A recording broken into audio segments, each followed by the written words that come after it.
Venezuela की controversial president Nicolas मडुरा को उनके ही पैलेस से अगवा करने के बाद बेड़ियों में बांध करके लोअर मैनहट्टन यानी न्यूयॉर्क की एक अदालत में पेश किया ही जा रहा था कि अमेरिकन प्रेसिडेंट डोनाल्ड ट्रंप ने एक और बड़ा ही विवादास्पद बयान जारी किया। और ये बयान ऐसा है जिसने एक बार फिर से पूरी दुनिया को हिला के रख दिया है, स्पेशली इस कॉन्टेक्स्ट में जहां अमेरिकन आर्मी दूसरे देशों के राष्ट्रपति भवन तक घुसने में कोई कोताही नहीं करती।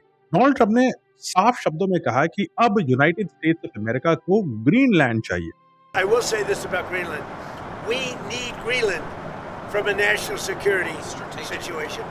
जी हाँ, ग्रीनलैंड वही फेमस बड़ा सा आइलैंड जिसको आपने अपनी 8वीं की ज्योग्राफी में पढ़ा।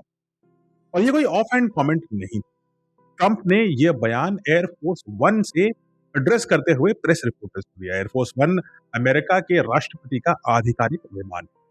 ट्रंप के एग्जैक्ट शब्द थे कि ग्रीनलैंड एक नेशनल सिक्योरिटी इशू है, यह बेहद स्ट्रेटेजिक है और वहां रशिया और चाइनीज शिप्स हमें दिख रही हैं और इसलिए अब ये हमें चाहिए।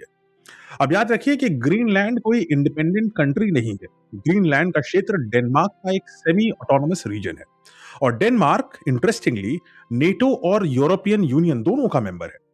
और नेटो अमेरिका द्वारा संचालित एक मिलिट्री ऑर्गेनाइजेशन है, एक मिलिट्री अलायंस है।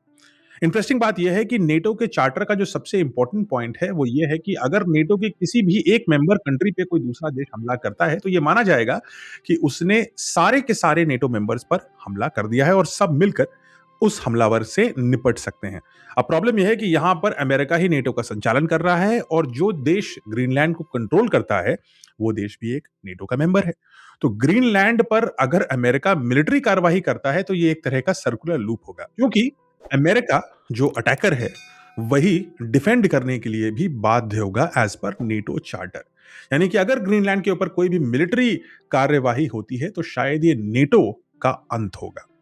लेकिन इसके बावजूद बार बार ट्रंप ग्रीनलैंड को एनेक्स करने की एक बात आ रहे हैं। ये पहली बार नहीं कहा है उन्होंने अपने इलेक्शन कैंपेन में भी इस बारे में चर्चा करी थी, जिसको लेकर के उनकी और डेनमार्क के तत्कालीन प्राइम मिनिस्टर की झड़प भी हुई। अब सवाल यह है कि अमेरिका आखिर ग्रीनलैंड जैसे क्षेत्र में दिलचस्पी क्यों ले रहा है? अमेरिका की आधिकारिक कहानी यहाँ पर भी काफी साफ और सीधी दिखती है। ऐसा लगता है कि ये बड़ा ही स्ट्रेट लाइन है और उसी कारण से अमेरिका अटैक कर रहा है। वही स्ट्रेट लाइन जो वेनेजुएला को ड्रग कार्टेल बना करके उस पर के राष्ट्रपति को उठा के ले गई, जबकि असली कारण ये था। यहाँ पे भी कुछ और होगा, इसके बारे में बात करते हैं। लेकिन सबसे पहले बात करते हैं कि अमेरिका की आधिकारिक क्या है। ये कहानी अभी और चलेगी, अगले पार्ट का वेट करते हैं।